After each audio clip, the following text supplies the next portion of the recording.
Con oltre 8.000 dipendenti, l'ULSS Tre Serenissima si conferma la più grande azienda dell'area metropolitana veneziana e ha chiuso il 2025 con 1 miliardo e 600 milioni di euro di bilancio, con numeri in crescita e conti solidi. È soddisfatto, ma questo dovrebbero dirli i cittadini di Venezia se sono soddisfatti della loro sanità.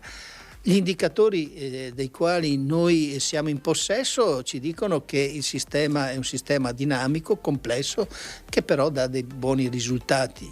Agenas ce l'ha certificato, la percezione che abbiamo noi è di un personale impegnato, però che lavora con soddisfazione all'interno di questa realtà. Realtà che deve fare i conti con una delle criticità più rilevanti del sistema sanitario nazionale, la carenza di personale. La criticità di prospettiva più grande è il reclutamento del personale dell'assistenza, il personale infermieristico e tecnico, che naturalmente fa il pari con la difficoltà di trovare personale in tutto il settore produttivo. L'azienda sanitaria registra un aumento dell'attività assistenziale, dei ricoveri e degli investimenti tecnologici, con l'ospedale dell'Angelo che si conferma tra le eccellenze a livello nazionale grazie anche all'impegno di robot chirurgici e ai fondi del PNRR destinati all'innovazione e alla prevenzione. Ricordo giorno e ora di questa cosa. Il 9 dicembre era intorno a mezzogiorno e mezzo,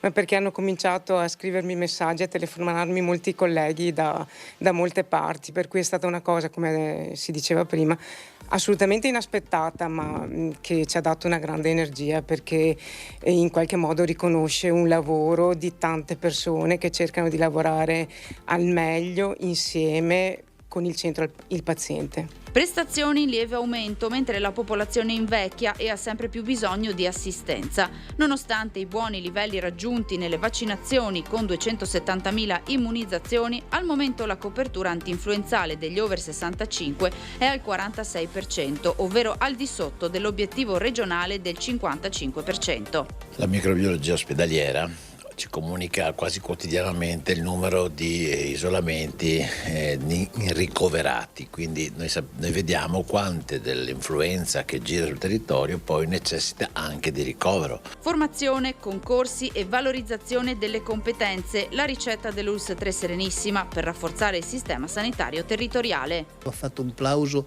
a quella gente che lì tutte le mattine si mette e cerca di risolvere al meglio i problemi delle persone che hanno davanti.